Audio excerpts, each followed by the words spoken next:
14 அப்பொழுது பார்வோன் யோசேப்பை அழைப்பித்தான். அவனை தீவிரமாய் காவல் கிடங்கிலிருந்து கொண்டு வந்தார்கள். அவன் சவரம் பண்ணிக்கொண்டு வேறு வஸ்திரம் தரித்து பார்வோனிடத்தில் வந்தான். யோசேப்பை பற்றி கேள்விப்பட்ட பார்வோன் உடனே அவனை இங்க கூட்டிட்டு வாங்கன்னு கட்டளை கொடுக்கிறான். இப்போ யோசேப்பின் விடுதலையின் நேரம் வந்துவிட்டது. அவனை அழைத்து வரும்படி பார்வோன் இடத்திலிருந்து கட்டளை வருகிறது. வேற யாராலையும் யோசேப்பை அந்த சிறையிருப்புல இருந்து அவ்வளவு சுலபமா வெளியே கொண்டு வரவே முடியாது.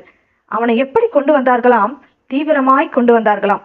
ஒரு ராஜாவுக்கு முன்பாக ஒரு சிறை கைதியை கொண்டு வந்து நிறுத்த வேண்டும் என்றால் அப்படியே அந்த சிறையிலிருந்து கூட்டி கொண்டு வந்து நிறுத்த முடியாது.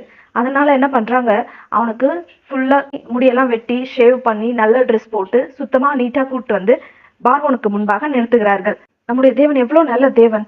யோசேப்புக்கு இருந்த ஒரே ஒரு நம்பிக்கை கர்த்தர் மட்டும்தான். 1 வருடம் இல்ல, 2 வருடம் இல்ல, ஏறக்குறைய 13 ஆண்டு காலம் கர்த்தரை மட்டுமே நம்பி வாழுகிறான். என் தேவன் எனக்கென்று ஒரு தரிசனம் வைத்திருக்கிறார். அவர் என்னை நிச்சயம் விடுவிப்பார் என்று